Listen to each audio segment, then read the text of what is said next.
a écrite en réponse au fleuve Morisque de M. Bernard Vincent, qu'on regrette n'est pas avec nous ce soir. Normalement, il devrait être avec nous. Je voudrais commencer par une anecdote rapidement. En 1492, lorsque le roi, Sa Majesté, le roi Juan Carlos, a fait ce discours connu dans lequel il a reconnu la responsabilité historique de l'Espagne dans l'exclusion, il a omis de parler de la question morisque et de l'expression du morisque. Je connais quelqu'un qui dirigeait un centre que tout le monde, tous ceux qui s'occupent de l'Espagne et de la question de morisque connaissaient, c'est M. Abdelil Tmimi, qui dirigeait le centre de documentation morisque et des études ottomanes à Tunis et qui a présenté beaucoup à la recherche dans le champ de connaissances du morisque, qui a écrit une sorte de présentation du discours de Sa Majesté le roi Juan Carlos en disant que c'est dommage que le monarque espagnol n'a pas évoqué la question morisque.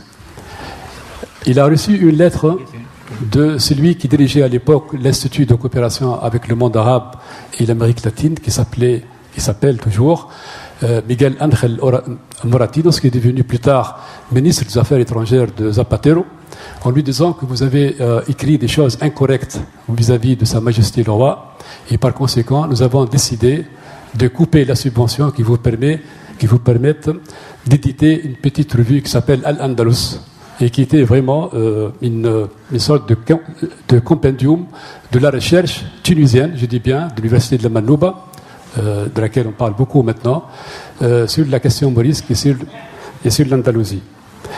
Le 22 janvier, je rebondis sur la question, sur ce que Mme Eva Teboul a dit tout à l'heure, sur la conférence de presse du ministre de la Justice de Gallardón. Le 22 janvier 2013, il y a eu une sorte d'acte solennel dans le Sénat espagnol, dans lequel c'était à l'occasion du jour de la commémoration de l'Holocauste. Et une fois de plus, l'Espagne reconnaît effectivement, j'ouvre les guillemets, la douleur et excusez-moi, je vais essayer de mémoire de citer la phrase, la douleur et la honte de l'expulsion des Juifs par les rois catholiques et par Isabelle la catholique, très précisément. La question, donc, je rappelle, est posée à M. Reyes Mates.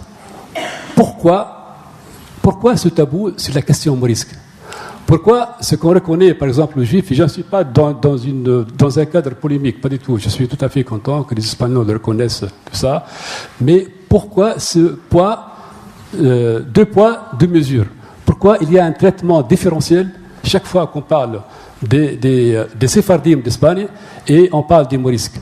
Alors, si on fait une comparaison historique, par exemple, d'abord, les morisques sont beaucoup plus contemporains, ils sont modernes. Lorsque les morisques étaient expulsés, c'était en 1609, comme il a été dit, entre 1609 et 1614. Et la question morisque, jusqu'à maintenant, elle empêche beaucoup d'Espagnols de dormir jusqu'au jour d'aujourd'hui. Donc la question est pourquoi ce tabou? Quels sont les ressorts politiques? Pourquoi on nie? Pourquoi on continue à nier l'erreur historique, objectif historique d'Espagne dans l'expulsion des morisques, qui est considérée comme l'une des plus grandes tragédies de l'époque moderne? Merci. Merci Abdelatif Ben Salem, c'est une question très très intéressante. On en prend deux autres et après on répondra. Vous attendez le micro, oui, parce que si c'est enregistré.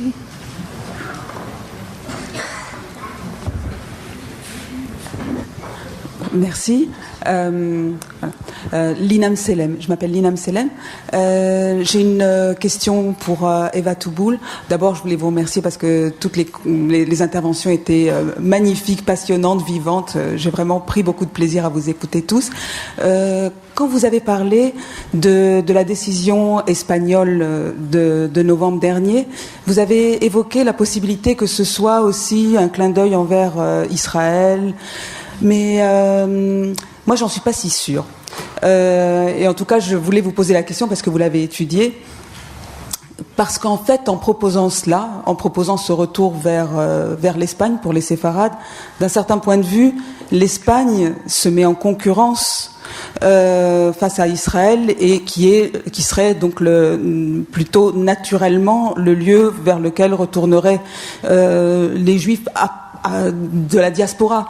En tout cas, il m'est arrivé d'évoquer au moment où ça venait d'arriver, où le décret venait d'être promulgué. J'en ai parlé à des Israéliens qui m'ont reçu avec une très grande ironie. Merci. Donc une quatrième question, avant qu'on puisse répondre. Merci. Bonsoir, je m'appelle Daniel. C'est une question à peu près pour tous. Je suis vénézuélien et je voudrais savoir qu'est-ce qui est arrivé en Amérique après cette convivence. Parce que justement, la fin des trois cultures est arrivée en 1492. Et c'est juste parce que on se demande en général en Amérique, bien on vient des Espagnols, mais les autres cultures qui étaient juste à côté avec eux, qui habitaient à côté, elles ont fait quoi chez nous? C'est à peu près ça ma question. Merci. D'accord. Je vous remercie. Donc, avant peut-être de laisser la parole aux uns aux autres, par rapport à ce qu'a dit Abdelatif Ben Salem, je voudrais juste préciser deux choses. Tout d'abord, que des chercheurs de Tunis devaient participer au dernier numéro. Effectivement, il y a des gens très spécialistes de la question des morisques, mais à cause de la révolution, ils ont eu d'autres choses à faire. Et ensuite, c'est en tout cas ce qu'ils nous ont dit. Et ensuite, que si Marquez Villanueva avait été ici, effectivement, les interventions auraient été plus équilibrées entre celles qui se centraient davantage sur la communauté séfarade et celles qui se centraient davantage sur les morisques. Donc, qui veut...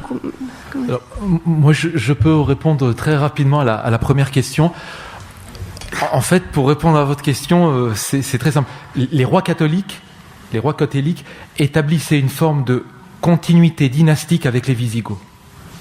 Donc, ça veut dire très, très clairement que l'Espagne catholique, à partir de 1492, qui rentre dans l'époque moderne, elle s'identifie, elle se reconnaît, elle établit une sorte de filiation avec les Visigoths, principalement par le catholicisme, par les racines, disons, romaines de l'Espagne, etc. Donc, ce que disent beaucoup d'historiens espagnols, c'est la chose suivante: les morisques, les juifs, ne se sont, pour un nombre important, ne se sont jamais identifiés complètement, totalement comme espagnols.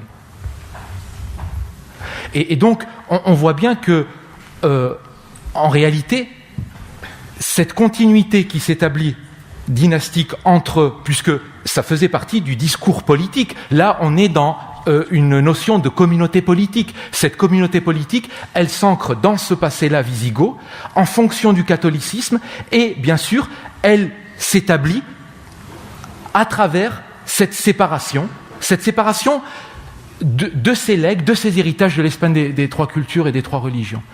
Parce que, il faut dire une chose qui n'a pas encore été dite, cet héritage constituait une singularité. C'est-à-dire que, entre parenthèses, entre guillemets, les nations européennes considéraient l'Espagne comme un pays de sémites. L'Espagne, si elle voulait entrer dans, disons, l'histoire continentale, pour utiliser une expression anachronique, mais pour que vous ayez une image, il fallait qu'elle se sépare de cet héritage-là. Et donc cette séparation s'est faite dans la souffrance, dans les exils, dans les formes de discrimination. Et évidemment, d'où aussi la difficulté d'assumer pour l'Espagne pleinement ce passé-là. Donc j'essaie de répondre à votre question. Si je peux apporter un tout petit complément, c'est simplement le concept de nation n'est pas du tout vu ni vécu de la même manière en Espagne et en France. Ça a été un grand débat à la fin du 19e, mais en Espagne, la nation est présentée par les historiens depuis plus de 100 ans comme quelque chose de transcendantal, c'est-à-dire que la nation espagnole existe de tout temps, depuis la préhistoire quasiment, les Celtibères, et n'a pas évolué. Ensuite, les apports extérieurs sont accidentels. En France, on a une vision qui est héritée de Renan de la nation comme plébiscite quotidien. On appartient à la même nation parce qu'on a fait le choix d'appartenir à cette nation-là. Donc voilà, je pense que c'est en ça aussi que